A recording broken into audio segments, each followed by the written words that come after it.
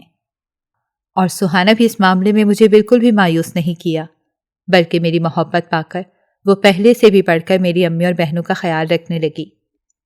میری ماں کے دل کو بدگمانیاں سہانا کو لے کر تھیں، وہ میں نے آہستہ آہستہ دور کر دیں۔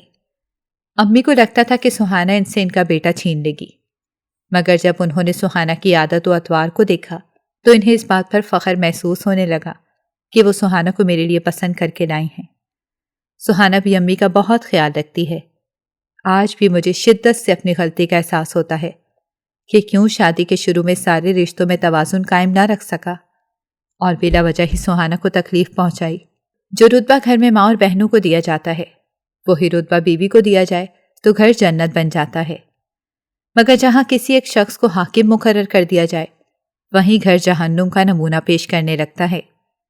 میری بہنیں پہلے کی طرح ہی ہر ہفتے میرے گھر آتی ہیں، مگر آج کسی کی بھی اتنی ہمت نہیں ہے کہ کوئی سہانا سے بدتمیزی کر سکے، بلکہ سب ہی سے اپنی بڑی بھابھی کا درجہ دیتی ہیں اور اس کے ساتھ عزت و احترام سے پیش آتی ہیں۔ میں خود بھی اس بات کے لیے ملامت کرتا ہوں کہ میں نے اس دن سہانا پر شک کیا تھا۔ مجھے لگا تھا کہ شاید وہ کسی کے ساتھ چھت پر بیٹھی ہے، مگر شکر ہے کہ اس وقت میں نے غصے میں کوئی قدم نہیں اٹھایا، ورنہ ایسے جذباتی لوگ غصے میں اندھے ہو کر کوئی غلط قسم اٹھا لیتے ہیں اور پھر ساری زندگی پچھتاتے ہیں۔ آج میں اپنی بیوی اور اپنی ماں کے ساتھ بہت خوش ہوں۔ یہ مرد کا کام ہوتا ہے کہ وہ رشتوں میں کیسے توازن رکھتا ہے۔ نہ ہی مرد کو اتنا بے وقوف ہونا چاہیے کہ وہ بیوی کے ساتھ زیادتی کرے، اور نہ ہی اتنا بیوی کا غلام ہونا چاہیے کہ بیوی کی باتوں میں آ کر ماں اور بہنوں سے بدظن ہو جائے۔ ناظرین، اگر آپ کو ہماری کہانی اچھی لگی ہے تو ویڈیو کو لائک کریں، شیئر کریں اور ہمارے چینل کو سبسکرائب کریں۔ اگلی ویڈیو تک اجازت دیں۔ اللہ حافظ۔